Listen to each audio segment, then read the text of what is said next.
Subhanaka la ilma lana illa ma 'allamtana innaka antal alimul hakim. Rabbi shrah li sadri wa yassir li amri wahlul 'uqdatam min lisani yafqahu qawli. La haula wa la quwwata illa billahil aliyyil azim. Allahumma hidayatan liswa'il ba'd. Bapak-bapak, ibu-ibu, hadirin wal hadirat, jamaah saudara Islam dan Allah hormati, alhamdulillah. Puji syukur kehadirat Allah Subhanahu wa taala yang sampun memberikan kenikmatan dalam bulan sampai saya. Dan meskipun Allah Subhanahu wa taala masih memberikan kesehatan dalam bulan sampai saya, masih memberikan kekuatan untuk bisa melaksanakan perintah-perintah Allah dan menjadi segala yang dilakukan Allah Subhanahu wa taala. Mudah-mudahan bulan sampai saya di orang-orang yang selalu bersyukur atas segala nikmat-nikmat itu Allah Subhanahu wa taala. Amin ya rabbal alamin. Salawat beserta salam semoga tercurahkan kepada junjungan Quran Nabi saya Nabi Muhammad sallallahu alaihi wasallam. Mudah-mudahan bulan sampai saya memiliki nanti di yaumil qiyamah itu mendapatkan syafaat dari junjungan kita Nabi Muhammad sallallahu alaihi wasallam. Bulan sampai saya nanti termasuk umat-umat yang umat yang besar itu umat-umat yang masih banyak melakukan perbuatan dosa, masih banyak mengerjakan perbuatan maksiat, masih banyak melanggar perintah Allah Subhanahu wa taala. Tapi mudah-mudahan berkat mahabbah cinta kepada kanjeng Nabi Muhammad sallallahu alaihi wasallam sampai saya niki angka syafaatipun kanjeng Nabi Muhammad sallallahu alaihi wasallam. Yang penting modal dan niki modal cinta. Ketika sama sudah modal dan cinta itu adalah ya sudah selesai. Artinya apa? Mencintai kanjeng Nabi Muhammad sallallahu alaihi wasallam tidak hanya sekedar ucapan mencintai. Orang ketika mencintai seseorang, maka apa yang dikatakan oleh orang yang dicintainya dan apa yang diperintahkan oleh orang yang dicintainya, walaupun berat itu pasti akan dikerjakan. Kemudian cinta kepada seorang perempuan jalur apa beda disirikan jalur kapal lalu kena dicukup karena ketika sudah cinta itu ya mungkin tidak boleh minimal kalau cinta sudah melekat maka artinya apa? Ketika kita sudah mencintai kanjeng Nabi Muhammad sallallahu alaihi wasallam maka apa yang diperintahkan oleh kanjeng Nabi berjasa dan apa-apa yang dilarang oleh kanjeng Nabi Muhammad sallallahu alaihi wasallam tinggalkan. Terus bagaimana kita bisa mencintai kanjeng Nabi Muhammad sallallahu alaihi wasallam kalau kita tidak mengenal kanjeng Nabi Muhammad itu sendiri? Kalau tidak mengenal kanjeng Nabi dari segi akhlaknya, bagaimana kanjeng Nabi berakhlak karimah, bagaimana kanjeng Nabi dengan keluarga, bagaimana kanjeng Nabi dengan masyarakat, bagaimana kanjeng Nabi dengan orang-orang besar dan orang-orang kecil, akhlak kanjeng Nabi. Ketika bulan sampai saya tidak mengenal akhlaknya kanjeng Nabi, ya bagaimana kita akan mencintai kanjeng Nabi? Karena cara wong Jawa kan mergo tresno karena kulino, mergo tresno karena kulino. Sampai merga seneng itu karena sering ketemu. Jadi suasana ketemu ya senang. Bagaimana kita akan senang akan senang kepada kanjeng Nabi sementara kita tidak pernah membaca biografinya kanjeng Nabi Muhammad sallallahu alaihi wasallam. Tidak pernah membaca biografi bagaimana akhlaknya kanjeng Nabi. Akhlaknya kanjeng Nabi itu sudah tercantum di dalam Al-Qur'an. Mulanya Al-Kanjeng Nabi itu Al-Quran berjalan. Dulu sahabat itu adalah ya tidak usah meneliti Al-Quran, tinggal melihat Kanjeng Nabi aja.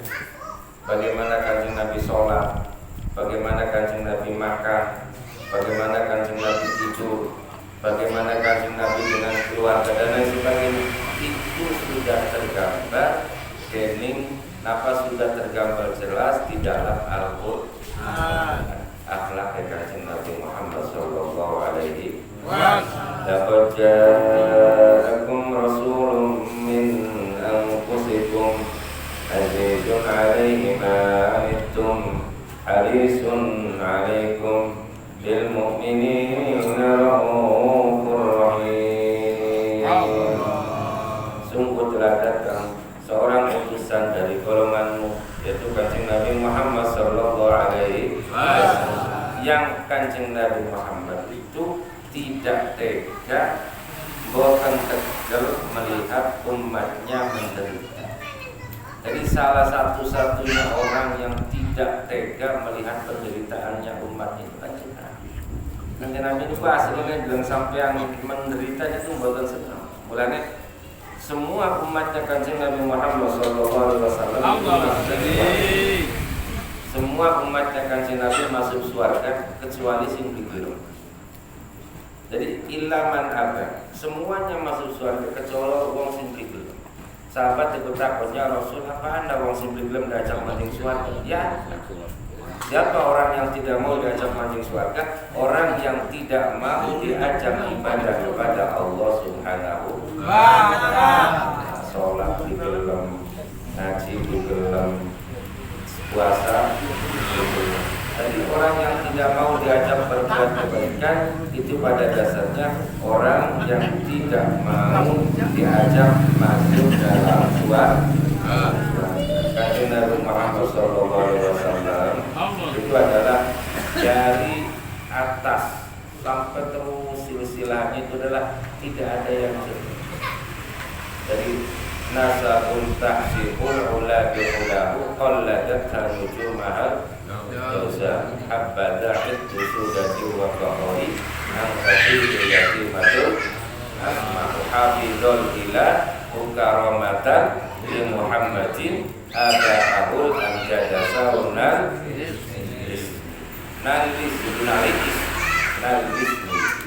taroku sifat hafalan musim rum'aruhu min adami wa ila abidi wakum. Jadi turun dari atas itu tidak pernah ada seorang dari kakek-kakeknya itu dalam yang berbuat zina, yang berbuat fasik itu tidak ada. Karena apa? Karena nurnya Kanjeng Nabi Muhammad sallallahu alaihi wasallam itu sudah dari semenjak diciptakan. Allah sebelum menciptakan dunia dan seisinya sudah menciptakan Nur Muhammad. Dititipkan kepada Nabi Adam, terus turun sampai tekan Sayyid Abdullah.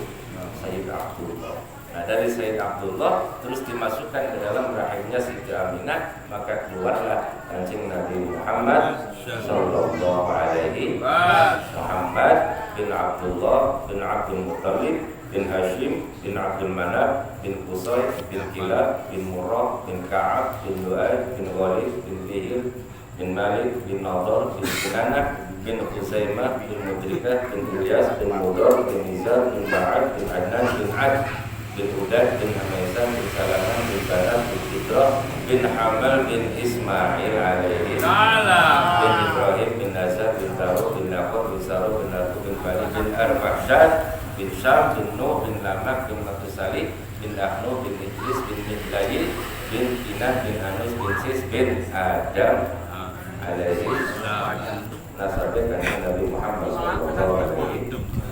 Lamun mangsa bisa iki apa dine HP sih. Amin. Warung pati teh doang, Pak. Ada opo. Opo tapi po. Iko Kanjeng Nabi Muhammad sallallahu alaihi wasallam mulai awal sampai ke akhir asalnya telah dijaga oleh Allah Subhanahu wa ta'ala. Bapak-bapak, ibu-ibu hadirin jamaah sekalian kagum. Nah, merasakan sing ini tentang masalah syarat-syarat sahnya berjamaah. Jamaah itu ada imam dan ada makmum. Itu gambar. Sholat itu adalah gambaran kehidupan kita sehari-hari. Ada imam, ada makmum, ada pemimpin, ada rakyat. Ya, jadi imam kira-kira imam yang baik. Jadi makmum juga makmum yang baik. Sikya imam sing di garapan kusuna lamun makmume nyagak ibadah. Enak-enak lagi sholat sagak segek. Ya garapan sing di imam. Artinya apa? Bagaimana seorang pemimpin akan bekerja dengan baik lamun rakyatnya ngeritik terus. Ngeritik yang tidak membantu, dicari kesalahannya. Orang kalau dicari kesalahannya ya sehebat apapun manusia itu tidak maksum, pasti akan kesalahan. Namun dicari. Nah, itu gambaran seorang imam kalau mulanya syarat supaya sholat berjamaah itu sah. Itu kan dibilang biar makmum terus mengetahui dengan sholatnya imam walau biwa sitotin. Jadi mengetahui sampai urus sholatnya imam walaupun melalui pelantaran. Artinya sampai beliau langsung jangkelajeng kita imam tapi urus wong sini ngarepe. Maka sejauh apapun ketika nyambung itu bukan apa-apa. Sampai ketika sholat di Masjidil Haram itu makmum yang di jalan tidak mungkin bisa melihat imam. Karena sholatnya itu masjid sampai tekan dalan, tapi dari imam sampai tekan dalan itu wong selalu jejer. Jadi perlu ngarepane itu bener apa-apa. Imam yang kene makmume tekan pasir hukum gak apa-apa. Lamunan itu arana walau dua sito. Tetapi ketika tidak nyambung maka itu tidak sah, tidak boleh. Karena syarat nomor 4 ayat perubahan minal imam fi ghairil masjid salah sami ati ziro. Jarak antara imam karo makmum lamun di luar masjid, misalnya ke sholat di lapangan atau dengan itu harus jaraknya tidak boleh lebih daripada 300 ziro. Karena bahasa Arab suka ziro. Sampai ziro itu apa? Kayak semacam satu mud atau satu marhalatan. Ziro satu ziro itu kurang lebih kula pernah lihatin itu 46 cm. Satu ziro. Berarti kan 46 kan satu keramik lah. Nah, lamunan sampai sholatnya di luar masjid itu tidak boleh lebih daripada 300 ziro. Berarti 300 kilan dianggap kena 300 kilan. Lamun imam ning kene makmume teba pejaratan, teba perapatan terus langkah di luar masjid maka tidak boleh. Tidak sah menjadi karena terputus. Wa alla yahula bainahuma hailun. Terus antara imam karo makmum itu tidak boleh ada penghalang. Contoh apa? Penghalang tembok misalnya supaya nyambung kayak imam sholat nih kan. Tajub belah. Tajub niku ning iringane langkah lawang ya. Umpama kalau terus imam ning ngarep, makmum niku ning iringan tajub karena si makmum iki mboten sah. Karena apa? Karena tidak ada pintunya. Tidak ada pintunya. Jadi langkah sambungan sing kene lho sing guru terus mengarep maneh. Kayak ning masjid, contoh ning masjid. Masjid itu makanya ning masjid itu ana lawang arep. Iringan kali selai lawang. Lamun ning iringan yang di selai lawang, maka wong salat ning pinggiran masjid itu tidak sah berjamaah. Makmumnya ini mboten sah. Karena apa? Karena langkah jalan terus. Jadi tidak ada jalan terus. Karena antara imam karo makmum itu harus tidak boleh ada penghalang. Dan ya sebenarnya sampai berjamaah di masjid lah, di masjid atau bahkan yang musola. Tadi kita sudah tahu pun syarat-syaratnya sahih sholat berjamaah. Walaupun itu sunnah, jamaah itu sunnah, tapi sunnah muakkad. Sholat yang disunahkan berjamaah itu adalah diantaranya sholat fardu. Namun sholat sunnah itu kebanyakan tidak dianjurkan, tidak disunahkan berjamaah. Kecuali sholat tarawih. Namun sampai sholat duha ya dewek kan di berjamaah. Sholat tahajud jadi sunahnya ya dewek. Bahkan usah berjamaah. Namun sholat tarawih itu memang berjamaah itu dari mulai sahabat Umar zaman Kanjeng Nabi lah sholat tarawih jamaah itu dimulai sahabat Umar itu arahnya bid'ah. Tapi bid'ah sih hasan. Bid'ah itu adalah tidak semuanya bid'ah jelek. Bid'ah itu ada yang bid'ah hasan. Makanya orang NU itu membagi bid'ah, ada yang bid'ah hasanah, ada yang bid'ah sayyi'ah. Bid'ah sayyi'ah itu bid'ah yang jelek. Artinya mengerjakan sesuatu yang tidak ada di zaman Rasul, tetapi itu mengerjakan ritual keagamaan yang tidak ada di zaman Rasulullah Shallallahu Alaihi Wasallam dan bertentangan dengan syariat Islam. Itu bid'ah, namanya bid'ah sayyi'ah. Lamun mengerjakan sesuatu yang tidak ada di zaman Kanjeng Nabi, tapi itu adalah suatu kebaikan, maka namanya bid'ah hasanah, bid'ah yang baik. Contoh kayak ini sholat tarawih jamaah ini kulangkan zaman Kanjeng. Karena semua yang kita kerjakan ini banyak bid'ah. Lamun sampai mboten bid'ah, yang makan haji numpak onta. Zaman Kanjeng Nabi niki numpake onta. Artinya apa? Tidak semua yang tidak dikerjakan oleh Nabi itu jelek. Kadang-kadang menurut napa adatnya masing-masing. Contoh dalam segi makan itu yang dianjurkan oleh Kanjeng Nabi Muhammad SAW itu ketika makan memakai sunnahnya memakai 3 jari.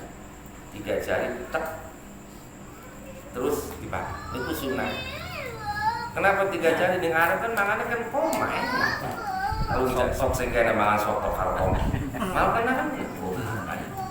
Artinya apa? Artinya tidak semua yang tidak ada di zaman Nabi itu jelek. Makanya wong-wong sedia kan kadang-kadang sedikit-sedikit bid'ah, sedikit-sedikit bid'ah, tahlilan bid'ah, marhabanan ziarah kubur bid'ah. Zaman Nabi jalan tahlil, Nabi memberi tahlil. Ya goblok Nabi ditahlil.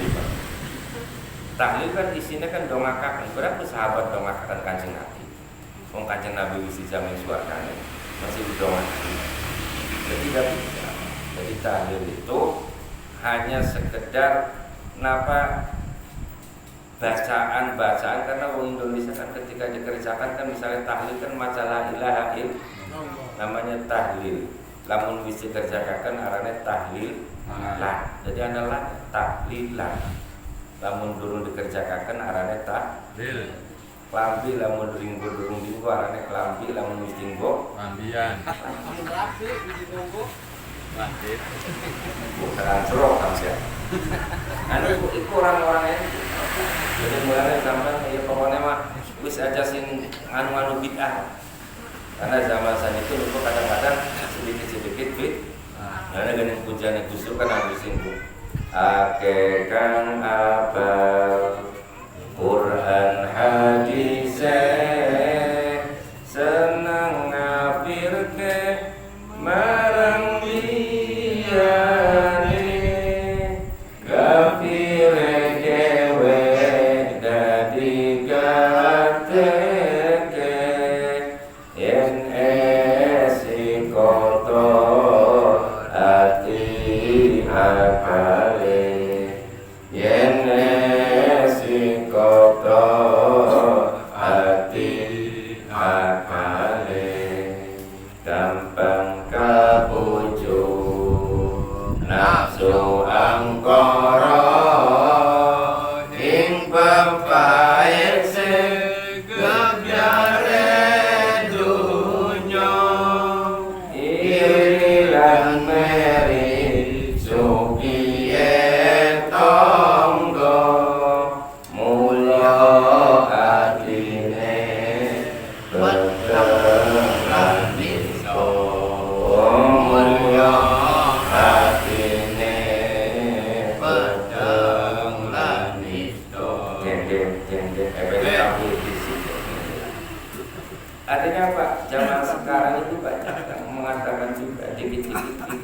Pokoknya sampai menerusi kiai Jawa juga. Pokoknya yang tahlilan yang mangkat tahlilan. Mulanya ulama kadang-kadang napa dalam masalah bikin kilo silakan tahlilan aja barita yang perapatan oli jadi siapa? Di bawang barita kayak macamnya tak terus selamatan sedekah bumi oli nganggapnya Jawa yang oli haram itu belum bisa pasang haram. Artinya apa? Perkara haram itu kan perkara sing kira-kira dilihatnya membuat syahwat. Sampai dalam kulit wayang merangsang beli mulunan. Ayah ini sinden masih aja mana sinden kayak itu kan. Ayo wayang kan itu peninggalan daripada kebudayaan dulu yang diubah oleh para wali untuk media dakwah menyebarkan agama Islam di tanah Jawa, karena ketika itu wong Islam niki masih memeluk agama Hindu karo dan agama Kapitayan. Sehingga ketika kongkon tekan yang masjid, kongkon ngaji rutin, kongkon dipelajari, ini telah kasih pada film. Karena apa? Karena wongnya masih senangnya nonton wayang, film Bratayuda, terus film apa wayang-wayang lakon itu kan, Bratayuda dan lain sebagainya. Karena itu ajaran sing Hindu sing India. Akhirnya supaya wong pada tekak, idenya Kanjeng Sunan Kalijaga itu kan ketika meresmikan Masjid Demak, itu kan gawe semacam peresmian Masjid Demak, nyebut manggilnya dulu manggil qasidah, dulu manggil sholawatan, dulu tabligh akbar, manggilnya pagelaran wayang di depan Masjid Demak. Bayangkan sampai rumah dalangnya siapa? Dalangnya langsung Kanjeng Sunan Kalijaga. Wong kan akhirnya muncul anak wayang pada mancing di karcis, mancingnya karcisnya beli nganggur dulu, karcisnya kokon maca syahadat, siapa sing maca syahadat asyhadu an la ilaha illallah, mancing wong siapa kan ada pada mancing saja. Dengan sendirinya ketika sudah membaca syahadat, orang tersebut sudah memeluk agama Islam. Nah itu hebatnya orang-orang dulu, tidak takbir karena dikit-dikit takbir. Mulai tentang sejarah Islam di tanah Jawa ketika zamannya Wali Songo menyebarkan agama Islam, anak di candi-candi sing rusak. Candi Borobudur masih berdiri kokoh, Candi Prambanan masih berdiri kokoh. Padahal Candi Borobudur itu dibangun tahun 800 ketika zamannya Wangsa Salendra, Kerajaan Mataram kuno. Tahun 800 Masehi. Nah Wali Songo itu sekitar tahun 1300 Masehi tekanan. Karena tahun 1200 zamannya Singosari, tahun 1300 zamannya Majapahit, tahun 1400 zamannya Wali Songo. Nah terus tahun 1500 kerajaan Majapahit hancur, terus berganti menjadi kerajaan Pajang. Pajang hancur, sing dipimpin dening Sultan Hadiwijaya atau Pangeran Jakatingkir hancur, terus berdirilah satu kerajaan, arane kerajaan Mataram Islam, sing tempatnya berpusat di daerah Yogyakarta, sing dipimpin dening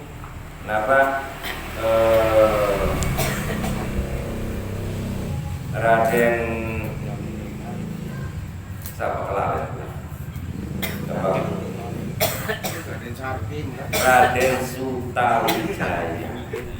Raden Sutawijaya sing bergelar Panembahan Senopati.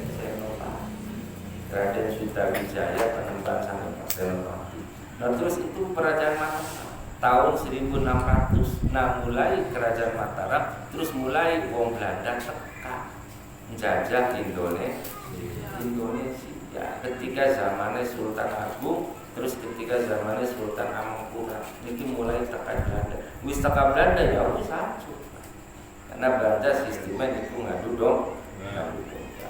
Tapi wong Islam, wong Jawa itu ketika itu yang tadinya 90% hampir 100% beragama Hindu, beragama Buddha, hanya jangka waktu kurang lebih 100 tahun berbalik hampir 100% memeluk agama Islam. Karena apa?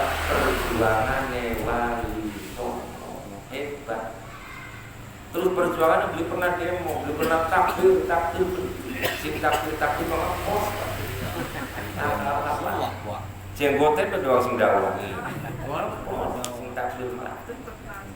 Zaman para wali itu kantornya sampai bayangkan wali sana itu kebanyakan tekannya kan sing Arab, sing Gujarat, ana sing India, ana sing napa Cina, sing Campak. Wong nyebaraken agama Islam dheweke beli bisa bahasa Jawa, bisane bahasa Arab, wong Jawa beli bisa bahasa Arab, bisane bahasa Jawa. Kenapa nyambung? Karena akhlak. Karena budi pekerti. Nah, itu akhlakul karimah. Mulanya dari mulai napa Sunan Gresik, Sunan Ngampel, Sunan Muria, sampai tekan Sunan Gunung Jati, sing diterapakan itu nganggone akhlakul karimah. Nah, yang Jawa itu kan sedurunge wali sangat tekakan Jawa Barat itu diantaranya anak Syekh Mursyid kita atau Syekh Syamsuddin atau sing disebut Syekh Purrodul Ain atau sing diarani Syekh Purro. Itu menyebarkan agama Islam di daerah Jawa Barat. Itu asalnya sing sangka sing. Karena ketika itu menyebarkan di daerah wilayah Cirebon. Ketika di Cirebon itu terus diusir. Balik tidak boleh karena Cirebon masuk kerajaan Galuh. Balik diusir maka mani mau Cina. Tahun berikutnya berangkat mani ke tanah Jawa numpak kapal ekspedisi Laksamana Cengho badhe berangkat menuju Majapahit.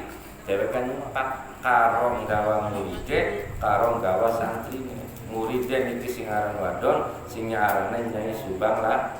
Subang lah. Anak iki den tapa sing Cirebon. Nah terus santrine maning sing Cina arane Syekh Bantio. Cuma wong Jawa niku ilate kabeh makan terasi. Jadi Syekh Bantio niku disebut Syekh Gento. Makan soda pulau itu numpak kapal. Nah di pelabuhan Tanjung Pura berhenti. Ada kapal Laksamana Cengho mandek. Saya Puro Tanjung Pura sampai sing Tanjung Baru itu semangat Tanjung Pura bukan. Nah pulau ada terus menyebarkan agama Islam. Itu di Jawa Barat Syekh Puro sampai tekan Pulau lalu di Jawa Tengah arane Syekh Subakir Jawa Tengah sing tahun karo napa Sabda Pawon Naya Gengko dan yang Semar. Jadi ngomong-ngomong apa yang ngaji ke tekan bab jamaah ngomong sama dengan siapa bulan. Lamun ning Jawa Timur niku arane Mbah Wasil. Mbah Wasil itu datang ketika kerajaan Jawa Timur niku pertama berhenti teng napa Ratu Sima kerajaan Ratu Sima niku terkenal Ratu Adi. Teng Jawa Tengah teng daerah Pati. Niku kerajaan Ratu Sima dipimpin dening Ratu Sima. Karena apa? Membaca kitab sing dibawa oleh Mbah Wasil. Karena Al-Qur'an karo kitab Al-Qur'an. Terus Mbah Wasil langsung berangkat ke Jawa Timur. Di sana di daerah Kediri itu ada seorang raja namanya Raja Jayabaya. Raja Jayabaya itu membaca kitab Mbah Wasil sekarang kitab Al-Asrar. Al-Asrar itu artinya penuh rahasia, penuh misteri. Baca tapi dari kebimanan Islam dibaca, maka setelah dipelajari terus gawe buku arane buku ramalan Joyo kan itu dari kitab Al-Asrar. Mbah Wasil itu wafat niki makamnya teng daerah Setono Gedong Kediri. Alhamdulillah kula udah 2 kali ziarah teng kota pisan makam arane Mbah Wasil itu sederenge wali songo. Jadi kitab napa ramalan Joyoboyo itu dari kitab Al-Asrar. Joyoboyo itu kan atau mungkin zaman akhir kan Joyo Dini Joyo apa sih istilahnya sing Surodiro Joyo Dirojo Surodiro Jaya Dirojo sirna dening pangastuti. Iku ya jawab nerangkan gue sampai ngantuk-ngantuk orang bulan mau kode dan jangan lagi. Kemauan malah mudah-mudahan napa perkataan keburu hujan syarat sholat jamaah insyaallah minggu depan ini sholat musafir, sholatnya orang yang dalam perjalanan. Apa sing takon endi je sholat sing oli di jamak, sholat sing oli di kosong iki batasnya sepira? Timbang nembe makat mang Cikampek bae pengen di jamak. Jadi ini karena ya juzu lil musafir bisa safarin tawilan ay marhalatain, perjalanan yang panjang. Namun dalam kitab itu adalah kira-kira 2 marhalah. 2 marhalah itu, 1 marhalah itu 40 kilo kurang lebih. Jadi lamun sampai wis perjalanan menunggu jarak kurang lebih 8 kilo, itu nembe boleh sholatnya di kosor, sholatnya di Kerawang pirang kilo? Paling 30, 40 paling Kerawang. Dan 2 kali lipat kan? Jadi mudukan menyempuh 80 kilo perjalanan. Niki sholatnya boleh di kosor itu adalah merupakan rukhsah dari Allah Subhanahu wa ta'ala. Bapak-bapak, ibu-ibu hadirin sekalian, kapan panjang lebar ya? Niki bukan hujan sampai neulas. Mudah-mudahan bermanfaatnya, mudah-mudahan kula dan saya selalu diberikan keberkahan oleh Allah Subhanahu wa ta'ala. Wallahu a'lam bishawab. Wallahu a'lam. Assalamualaikum warahmatullahi wabarakatuh. Wassalamualaikum warahmatullahi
Ya